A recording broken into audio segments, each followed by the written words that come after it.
고맙습니다.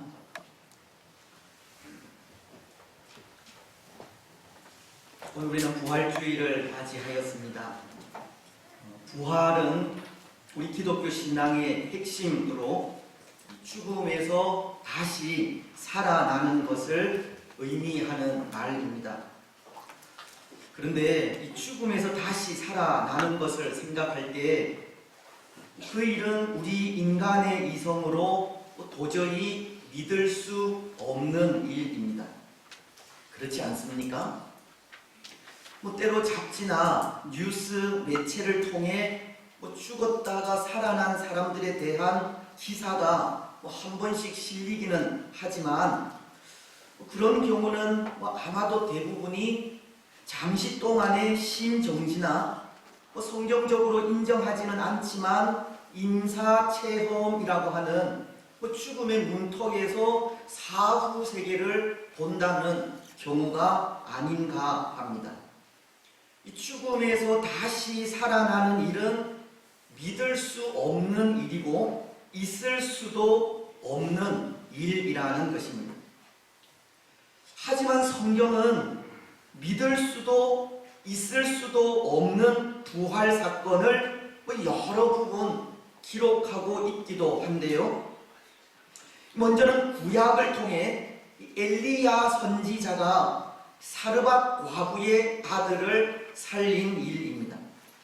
열왕기상 17장은 그 일에 대해 전하고 있는 것이 17절은 이렇게 말씀하고 있습니다. 이 일 후에 그 집 주인 되는 여인의 아들이 병들어 증세가 심히 위중하다가 숨이 끊어진지라. 말씀은 주인 되는 여인의 아들이 병들어 심히 위중하다가 숨이 끊어졌다고 그 혼이 몸에서 떠나 죽은 사실을 기록하고 있습니다. 하지만 22절은 이렇게 말씀하십니다. 여호와께서 엘리야의 소리를 들으시고 그 아이의 혼이 몸으로 돌아오고 살아난지라. 여호와 하나님은 엘리야가 드리는 간절한 기도 소리를 들으시고 이 죽은 아이의 혼을 다시 그 몸으로 돌아오게 하신 겁니다. 이 몸에서 영이 떠나 의학적으로 죽은 아이가 그 혼이 다시 그 몸으로 돌아옴으로 살아나게 되었다는 것입니다. 여기 혼은 하나님께서 창조하신 이 영과도 같은 것으로 생명이나 목숨을 의미합니다. 하나님은 창조주로서 그 혼을 불러가실 수도 있고 또 돌아오게 하실 수도 있는 분이기에 혼이 돌아오기를 간절히 기도한 엘리야의 기도를 들으시고 다시 그에게 생명을 허락하셨다는 것입니다. 그리고 이 신약의 여러 부분에서도 이 죽은 사람이 살아난 것을 볼 수 있는데요. 예수님께서 살리신 나인성의 과부의 아들이라든지 마리아와 마르다의 오빠인 나사로, 그리고 베드로가 살린 이 욥바의 자주장사인 도르가, 사도 바울이 살린 이 말씀을 듣다 3층 누에서 떨어져 죽은 이 유두고의 경우가 그런 경우입니다. 물론 예수님께서 십자가에 달리실 때 이 무덤들이 열리고 성도들의 몸, 즉 이미 죽은 성도들의 몸이 많이 살아나게 된 것도 그런 경우입니다. 마태복음은 예수님이 십자가에 달려 죽으실 때의 상황을 27장 50절로 53절을 통해 이렇게 말씀하고 있습니다. 예수께서 다시 크게 소리 지르시고 영혼이 떠나시니라. 이에 성소의 휘장이 위로부터 아래까지 찢어져 둘이 되고 땅이 진동하며 바위가 터지고 무덤들이 열리며 작은 성도의 몸이 많이 일어나되 예수의 부활 후에 그들이 무덤에서 나와서 거룩한 성에 들어가 많은 사람에게 보이니라. 예수님께서 십자가 위에서 죽으실 때 실제로 이미 죽어 무덤 속에 있던 많은 성도들이 다시금 살아나게 되었다는 것입니다. 이렇게 성경은 구약과 신약을 통해 죽은 사람이 다시 살아나는 부활을 증거하고 있는 것입니다. 때로 오늘 우리는 죽은 사람이 다시 살아나는 일은 있을 수 없는 일이고 믿을 수도 없는 일이라 생각하지만 성경은 분명 죽음에서 다시 살아난 일을 증거해 주고 있다는 것입니다. 오늘 본문 속의 예수님도 마찬가지입니다. 6절은 이렇게 말씀하시는데요. 그가 여기 계시지 않고 그가 말씀하시던 대로 살아나셨느니라. 와서 그가 누우셨던 곳을 보라. 여러분, 예수님은 이미 십자가 위에서 죽으셨습니다. 예수님은 십자가를 질 만한 아무런 죄도 아무런 허물도 없는 분이지만 우리의 죄를 대신하여 죽는 대속의 죽음을 죽으신 겁니다. 그것도 십자가 위에서 이 몸 속에 온갖 물과 피를 다 흘리시기까지 이 고통의 죽음을 죽으신 겁니다. 요한복음은 19장 33절로 34절을 통해 이렇게 말씀하십니다. 예수께 이르러서는 이미 죽은 것을 보고 다리를 꺾지 아니하고 그 중 한 군인이 창으로 옆구리를 찌르니 곧 피와 물이 나오더라. 이 부분은 오후 예배 시간에 좀 더 자세히 설명을 드릴 텐데요. 궁금하시면 오후 예배 시간에 참석하시면 됩니다. 당시에는 이 십자가에 달려 죽는 사람들의 이 고통을 조금이라도 덜어주기 위해 이 죽음이 거의 이르렀을 때 이 다리를 꺾어 빨리 숨을 거두게 하기도 했다는 겁니다. 예수님은 십자가에서의 극한 고통을 이기지 못하고 이미 죽으셨고, 그래서 다리를 꺾지 않고 이 창으로 옆구리를 찌르게 된 것을 말하고 있는 것으로 그때 이 몸속에 있던 모든 피와 물이 쏟아져 내렸다는 것을 말씀하시는 겁니다. 이것은 이제 더 이상 이 몸속에 이 수분이 남아있지 않는 완전히 이 죽음의 자리에 들어간 것을 말하고 있는 겁니다. 예수님은 이미 죽으셨고 그리고 장사 지낸 바 3일이 지났습니다. 오늘 1절 상반절은 이렇게 말씀하시기 때문입니다. 안식일이 지나고 안식 후 첫날이 되려는 새벽에. 안식 후 첫날이라는 것은 예수님께서 죽어 장사된 지 3일이 지난 이후를 말하는 겁니다. 그렇지 않습니까? 지난 금요일 우리는 예수님께서 못에 박히신 것을 기념하는 이 정사 예배를 드렸듯이 죽음 이후 사흘이 되는 날은 이 안식일인 토요일 이후 오늘날의 일요일, 즉 주일을 의미하기 때문입니다. 근데 죽어 장사된 지 3일이 지났다는 것은 이 완전한 죽음을 의미합니다.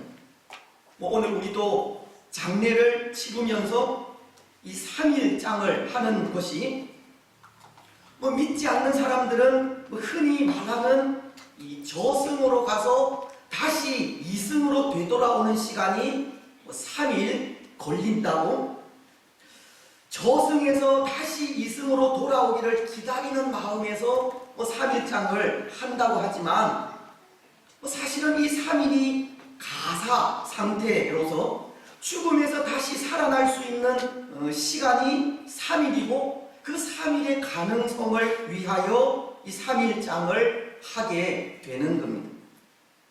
하지만 죽은 지 3일이 지났다는 것은 이 다시 살아날 수 있는 가능성이 없는 시간이라는 것입니다. 그래서 오늘 본문 속에 막달라 마리아와 또 다른 마리아도 이 죽은 예수님의 몸에 향유를 바르기 위해 예수님의 무덤을 찾게 된 것입니다. 1절 하반절은 이렇게 말씀하기 때문입니다. 막달라 마리아와 또 다른 마리아가 무덤을 보려고 갔더니, 오늘 마태복음에는 이 두 마리아가 단순히 예수님의 무덤을 보려고 갔다라고 기록을 하고 있지만, 이 다른 복음서인 마가복음이나 누가복음은 죽은 예수님의 몸에 이 향유를 바르기 위하여 무덤을 찾게 되었다는 것을 말씀하고 있습니다. 누가복음은 24장 1절을 통해 이렇게 말씀하기 때문입니다. 안식 후 첫날 새벽에 이 여자들이 준비한 향품을 가지고 무덤에 가서, 예수님의 무덤을 찾아오게 된 두 명의 마리아는 예수님의 부활은 전혀 생각하지 못한 채 다만 그 몸에 이 향유를 바르기 위해 무덤을 찾아오게 되었다는 것입니다.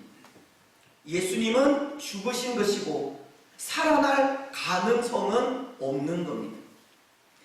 그런데 여러분, 그렇게 예수님의 죽은 몸에 이 향유를 바르기 위해 찾아온 두 마리아에게 천사는 예수님의 부활을 알리게 된 것입니다.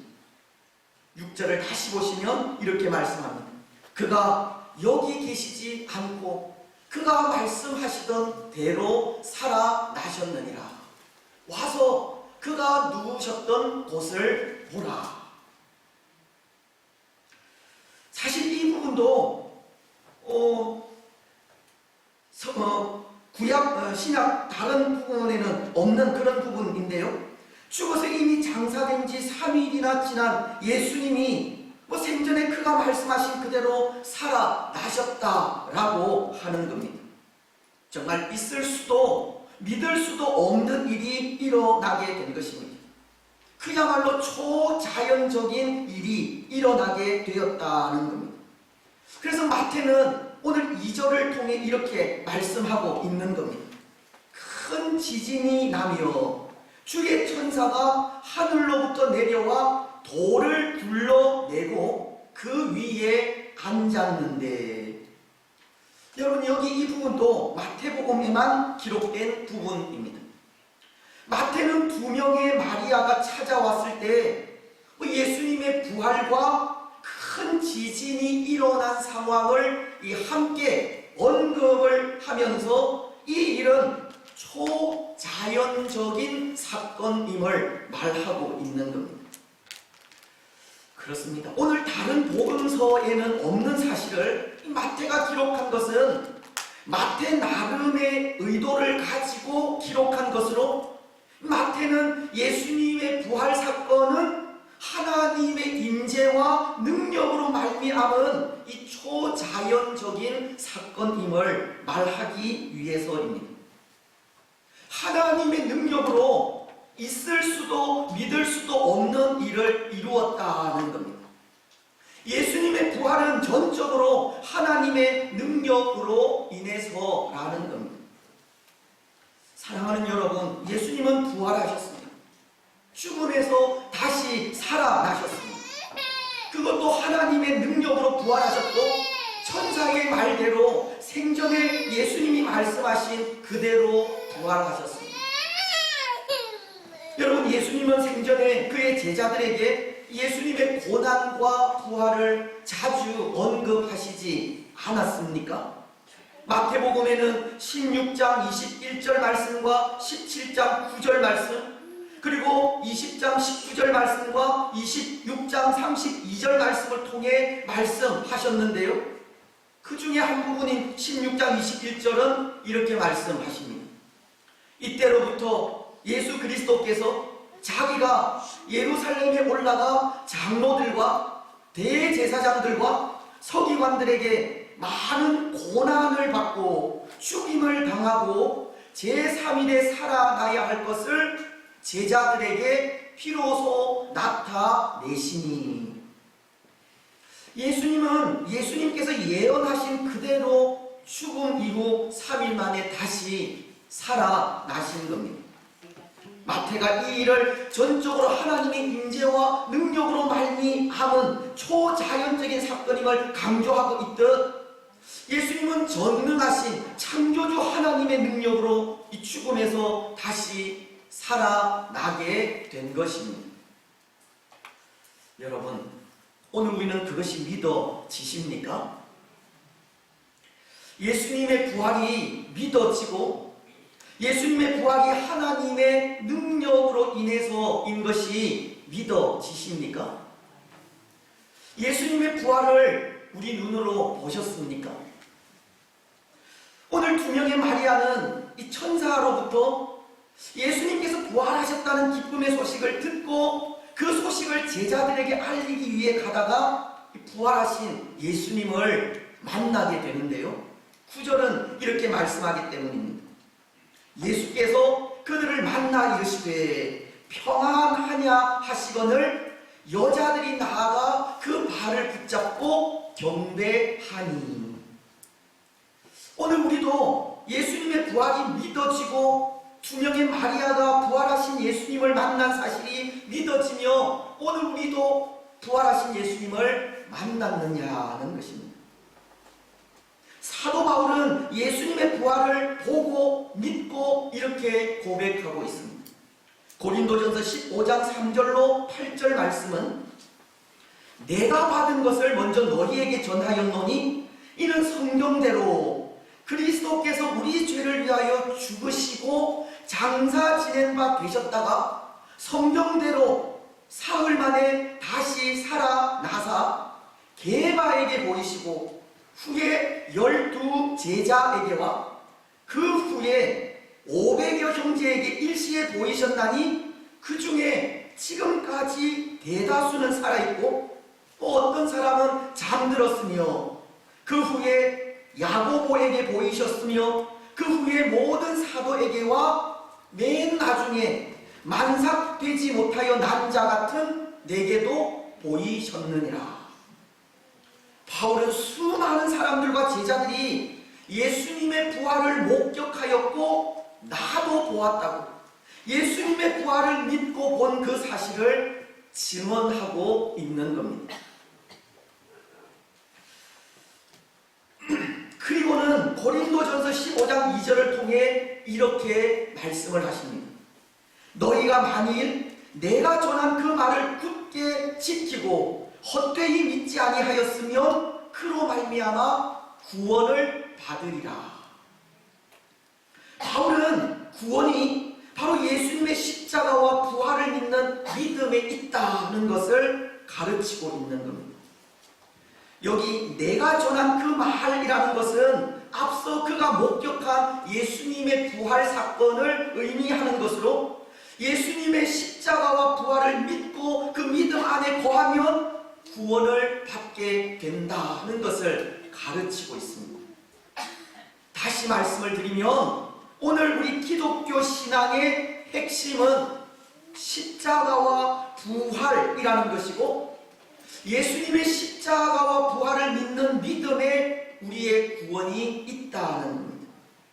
십자가 위에서 우리 죄를 대신하여 죽으신 예수님이 전능하신 하나님의 능력으로 다시 살아나신 것을 믿을 때 구원을 받게 되는 겁니다.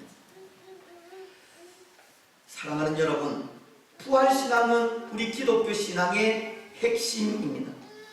부활신앙을 가질 때 영원한 생명을 얻게 됩니다. 오늘 우리는 부활신앙을 통해 영원한 생명을 누리시기 바랍니다.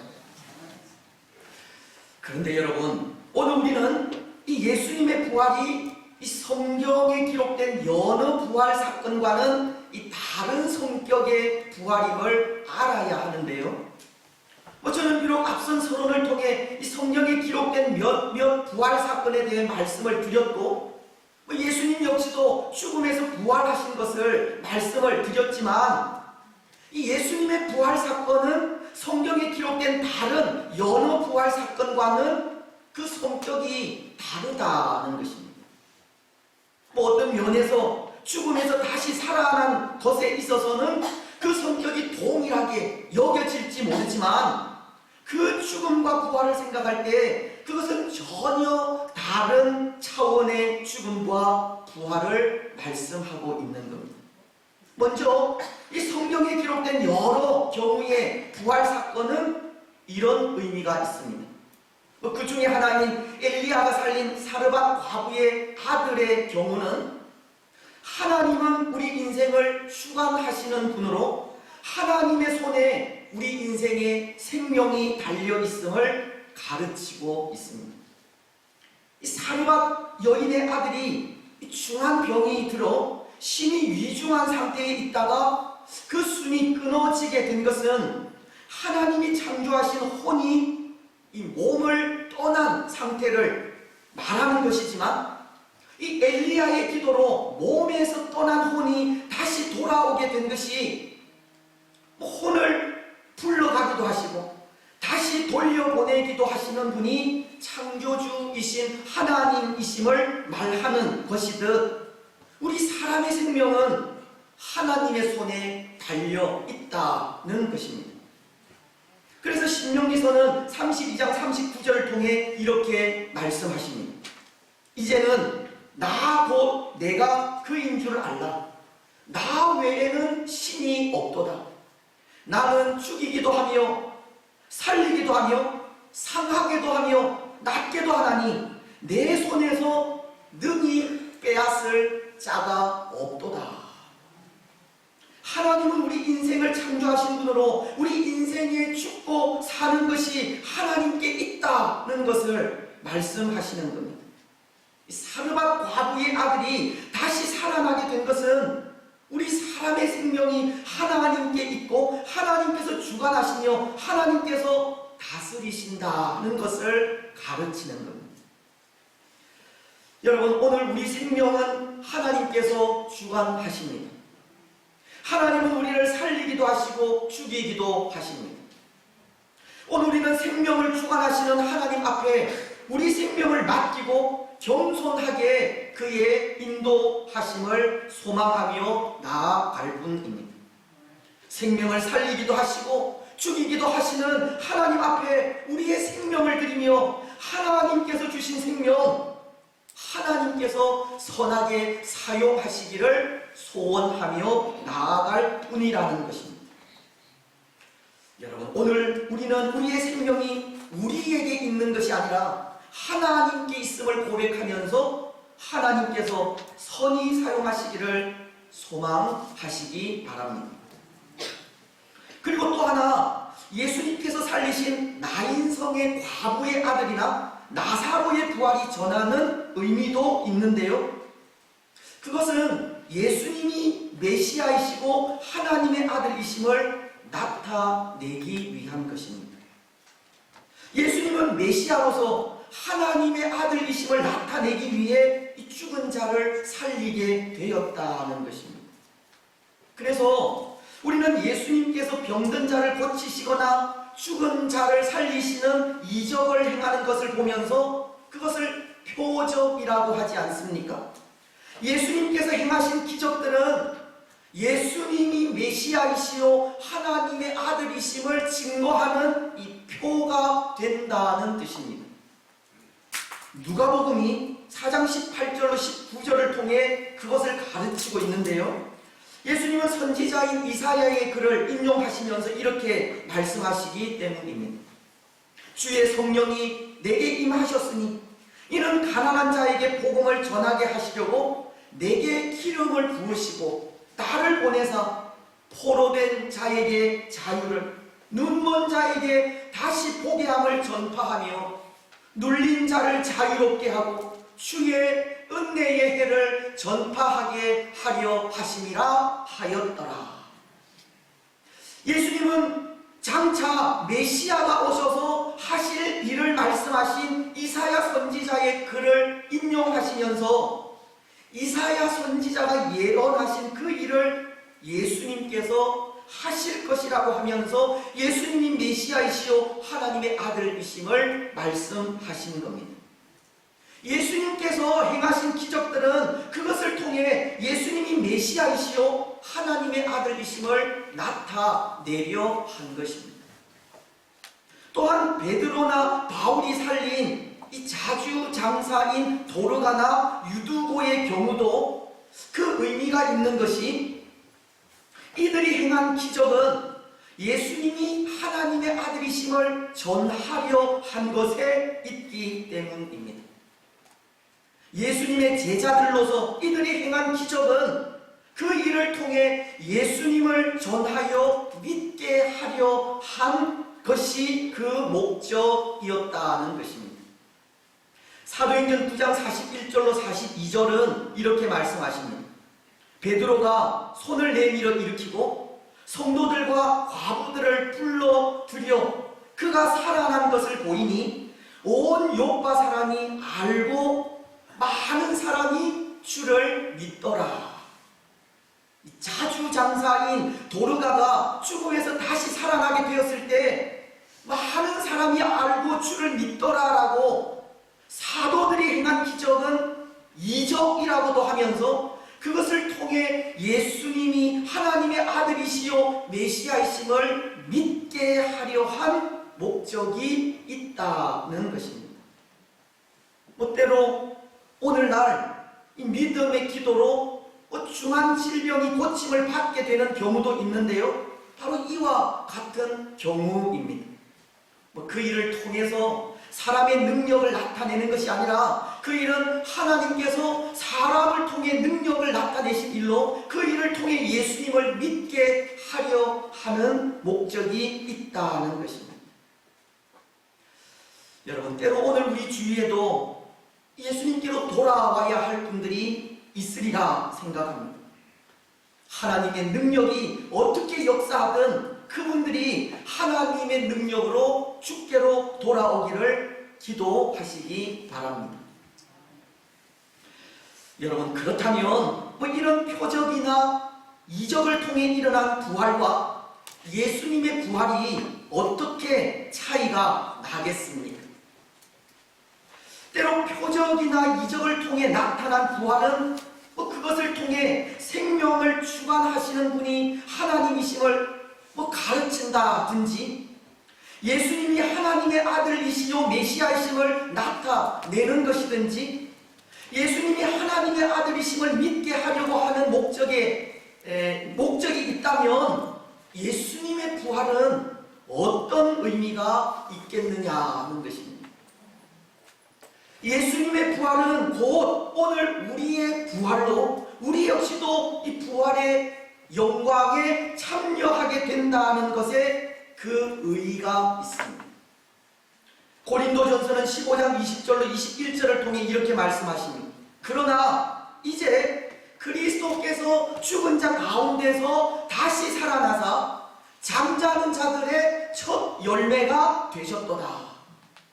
사망이 한 사람으로 말미암았으니 죽은 자의 부활도 한 사람으로 말미암는도다. 예수님의 부활은 잠자는 자들의 첫 열매가 되어 이후로 예수님을 믿는 모든 사람들이 이 부활의 영광에 참여하게 될 것을 말씀하시는 겁니다. 예수님의 부활은 오늘 우리에게 이 부활의 소망을 주는 겁니다. 예수님의 부활은 우리의 부활로 이어지는 겁니다. 그래서 이 하이델베르크 교리문답을 보면 17주일 45문답에서 예수님의 부활이 주는 그 유익에 대해 세 가지로 설명을 하고 있습니다. 먼저 그 첫 번째 유익은 예수님의 부활은 죽음을 이기시고 얻으신 의에 우리가 참여하게 된 것임을 말씀하고 있습니다. 또 두 번째 유익은 예수님의 부활로 우리가 새로운 생명으로 다시 태어난 것을 말씀하고 있고, 세 번째 유익은 예수님의 부활은 우리의 부활을 확실하게 보증하는 것임을 말씀하고 있습니다. 예수님의 부활은 다른 여러 부활과는 달리 그 부활로 인해 오늘 우리로 하나님의 의에 참여하게 하고 새로운 생명으로 다시 태어나게 하며 우리도 부활한다는 이 부활의 확실한 보증을 하고 있다는 것입니다. 예수님의 부활은 오늘 우리의 부활인 것입니다. 그래서 그것이 오늘 우리에게 소망인 것입니다.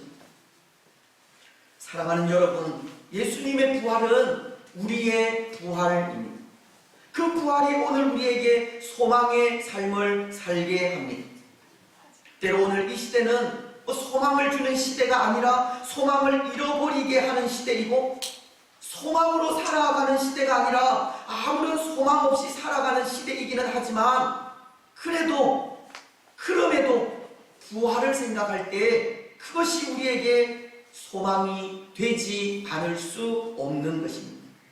부활은 고통 속에서 누리는 평화이고, 부활은 어두움 속에 비치는 빛이며, 부활은 죽음에서 다시 사는 기쁨이고, 부활은 영원한 생명이기에 그것이 우리에게 소망이 아닐 수 없다는 것입니다. 그렇습니다. 사랑하는 여러분, 오늘 우리는 예수님의 부활은 나의 부활이고, 예수님의 부활은 평화요, 빛이요, 기쁨이요, 영원한 생명이라는 것을 고백하시기 바랍니다. 그리고 그것이 우리에게 소망이 되시기 바랍니다. 그래서 오늘 소망을 잃어가는 시대에 예수님의 부활이 다시금 소망이 되어 그 소망으로 세상에 평화를 주고 빛을 주며 기쁨과 영원한 생명을 주어 땅 위의 모든 사람들도 우리와 같이 소망 가운데 살아가게 하시기 바랍니다. 이제 말씀을 맺겠습니다. 사랑하는 여러분, 예수님은 죽음 가운데서 다시 살아나셨습니다. 죽음의 권세를 깨치시고 부활하심으로 우리에게 부활의 소망을 주셨습니다. 부활을 통해 우리에게 새 생명을 주신 것이고, 부활을 통해 어두움을 이길 수 있는 빛을 비춰주신 것이며, 부활을 통해 고통 속에서도 누릴 수 있는 평화와 영원히 사는 영생의 기쁨을 주신 겁니다. 오늘 예수님의 부활이 우리에게 참된 소망이 되시기 바랍니다. 예수님의 부활이 썩어져가는 우리 옛 사람을 벗어버리게 하시고, 예수님의 부활이 이 땅의 모든 어두움을 물리치게 하시며, 예수님의 부활이 세상 속의 모든 분쟁과 고통과 눈물을 사라지게 하시기를 바랍니다. 그래서 예수님의 부활을 통해 다시 사는 소망 가운데 거하시고, 새 생명을 얻은 자들로 평화와 빛 가운데 거하시며 영원히 사는 기쁨 가운데 살아가는 복된 성도들이 되시기를 주님의 이름으로 축복합니다. 우리 107